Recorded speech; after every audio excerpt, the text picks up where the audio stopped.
Bonsoir mesdames, bonsoir également à vous messieurs. Bienvenue dans cette nouvelle session d'actualité du journal sur votre radio Scoop FM. Les titres du journal. Des titres à la une du journal. Le vice-premier ministre, ministre des Transports, Jean-Pierre Bemba, a présidé mercredi 10 juillet 2024 à une réunion marathon ayant abouti à la signature des validations du procès verbal de la réunion du 24 juin 2024. On parlera également de Louise Mushikiwabo, secrétaire générale de la francophonie, qui a souhaité que la paix revienne dans la partie est de la République démocratique du Congo. Pour elle, les Congolais doivent vivre en paix parce qu'elle est voisine du Congo. Mesdames, Messieurs, voilà, c'est tout pour les sommaires.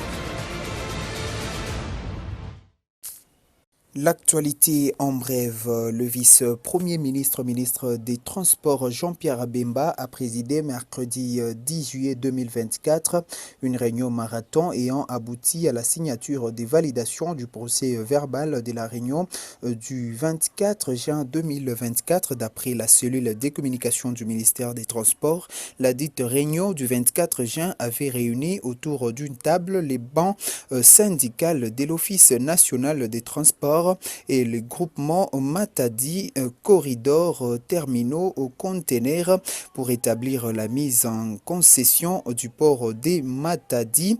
En croire la même source, cette signature marque ainsi les points des convergences entre les bancs syndicales des Lonatra, des Matadi corridors terminaux à conteneurs pour l'effectivité de ces contrats inscrits dans le cadre d'un partenariat public-privé devant moderniser ces ports selon la vision du chef de l'État Félix Antoine Tshisekedi Tshilombo.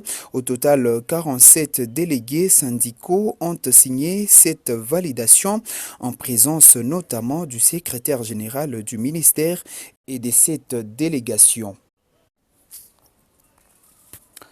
Mercredi 10 juillet 2024, la ministre des Affaires foncières Acacia Bandoubola a reçu le gouverneur de la ville-province de Kinshasa, Daniel Mbumba. Ce dernier a sollicité l'accompagnement du gouvernement central dans la mise en œuvre de l'opération Coup de Pong. Je vous prie de les suivre dans ces propos choisis pour vous par Gracia Akilimali.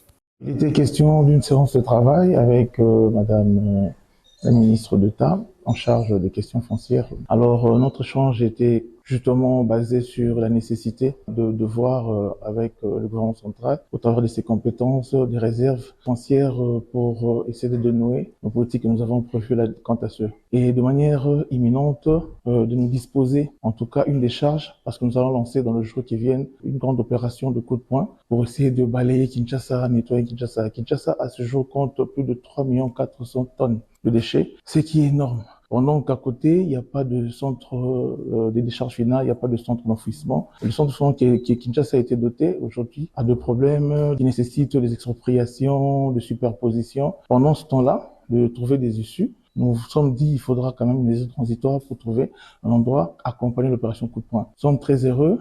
Madame la ministre nous a dit bien d'accompagner cela avec force et elle s'est impliquée pour trouver des solutions pérennes. Non seulement de manière conjoncturelle, mais une réflexion pérenne qui permettra qu'on puisse résoudre la problématique.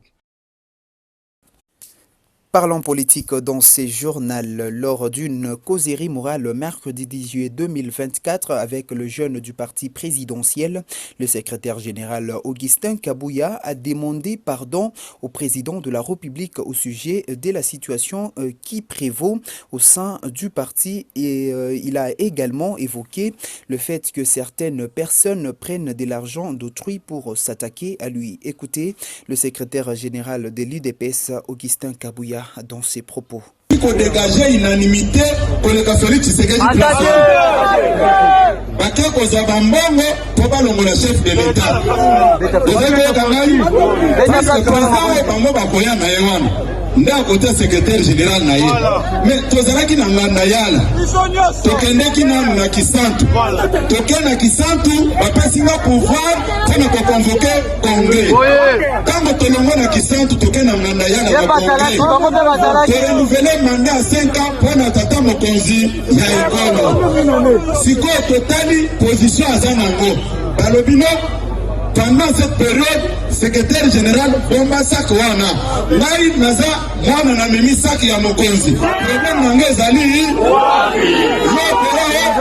naza koloba boye ngai ndenge nazali awa naza regreti na pouvoir nyonso ya koengage parti puisque kolo parti na ye aza nanu kuna aza empêché baagitation nyonso wana bazwi mbongo ya bato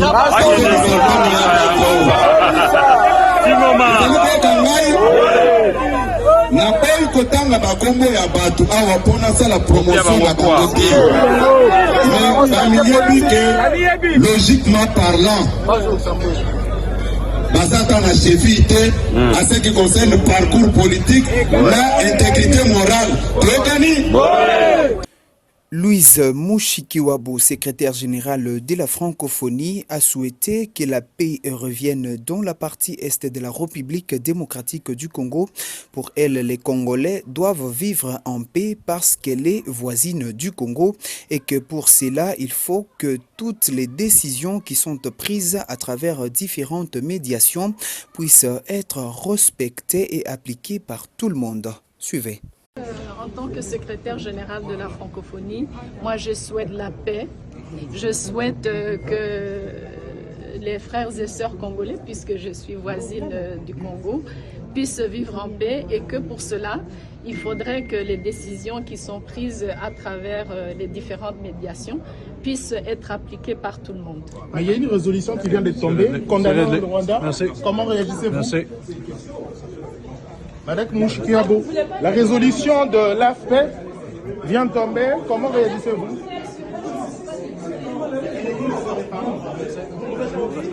Merci. Ça arrête là.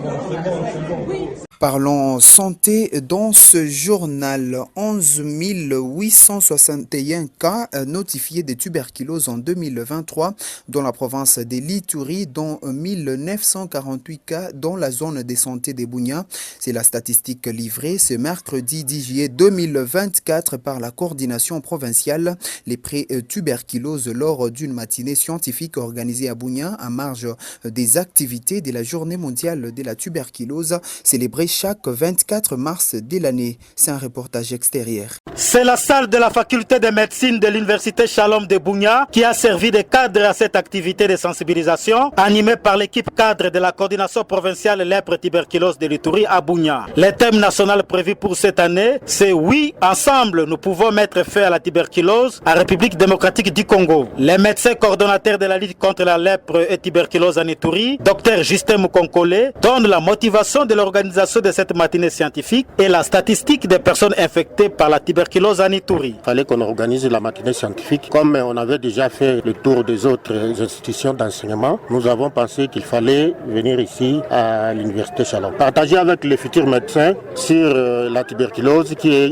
l'une des maladies infectieuses graves et mortelles et qu'ils comprennent que la tuberculose existe et que tout le monde doit s'engager pour que nous puissions arriver à mettre fin à la tuberculose. En Ituri, je vais vous donner les statistiques de 2023 plutôt. En 2023, nous avons réussi à dépister un total de 11 861 cas de tuberculose, parmi lesquels 1211 enfants et 332 décès. Il faut aussi noter que ce sont les hommes qui sont le plus touchés, à l'ordre d'environ 68%, et les femmes avec 32%. Nous disons que ces données ne représentent que 52% des malades attendus. Donc ça veut dire qu'il y a encore un gap important de malades qu'il faut dépister dans la communauté. Satisfait des nouvelles connaissances acquises sur la tuberculose, quelques étudiants présents à cette activité n'ont pas caché leur langue en poche. Cette conférence a été bien pensée. Quel que soit, nous n'avons pas eu beaucoup d'états à échanger.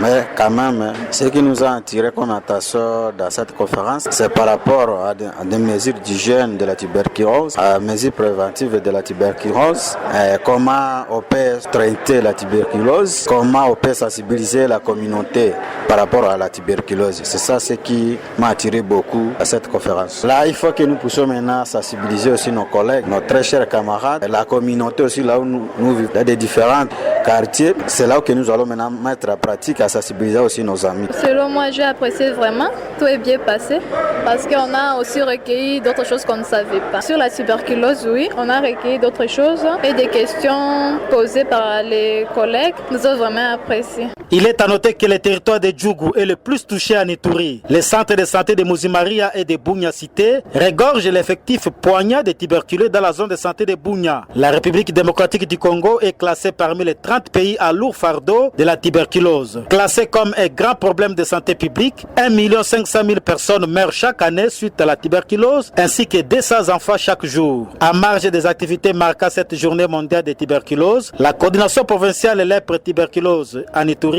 avait procédé au lancement de cette activité au niveau des sites de déplacés de Bunia, suivi des campagnes de dépistage dans des sites et à la prison centrale de Bunia, sans oublier les émissions radio sur certaines chaînes locales. De Bunia, Serge Karba pour la RTNC.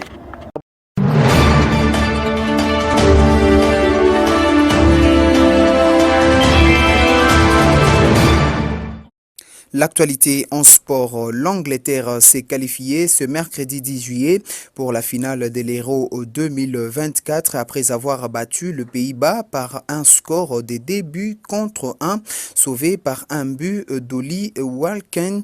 Dans le temps additionnel, l'Angleterre défiera l'Espagne en finale. Cléophas Banza pour le détail. Décidément, les fins des matchs auront souri à l'Angleterre dans cet Euro. Après des égalisations tardives face à la Slovaquie en 8e, puis face à la Suisse en quart, les hommes de Gareth Southgate ont cette fois pris l'avantage dans le temps additionnel au bénéfice d'une jolie frappe croisée d'Oli Watkins pour rejoindre l'Espagne en finale. Comme lors de 2 matchs précédents, les Anglais ont tremblé avant ces buts libérateurs. Dès la 7e minute, un ballon perdu par Declan Rice a permis à Xavi Simons d'ouvrir le score d'une superbe frappe puissante à distance. 1-0.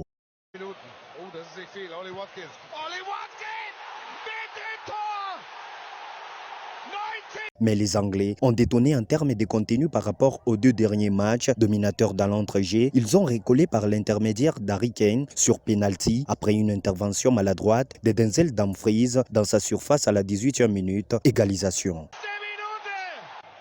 En seconde période, les 2 équipes se sont procurées peu d'occasions. Un but de Bukayo Saka lui a été refusé pour hors-jeu, mais Oli Watkins, monté pour suppléer le capitaine Kane, a marqué un but valide pour propulser son pays en finale à la première minute des temps additionnels, 2-1. Ce dimanche, les Anglais affronteront en finale l'Espagne, tombeuse de la France sur le même score. C'est la 2e fois consécutive que Kane et ses coéquipiers touchent du doigt le sacre continental. En 2021, il s'était incliné au tir au but face à l'Italie. C'est la fin de ce journal sur votre radio Scoop FM. Merci de l'attention lui accordée. Steve Micha a assuré la technique et la coordination a été faite par Christian Muchompa. Gaël Mangala vous a présenté ce journal. Je vous retrouve demain avec la même détermination de toujours bien vous servir, mais surtout, prenez soin de vous car la santé elle reste prioritaire. Au revoir.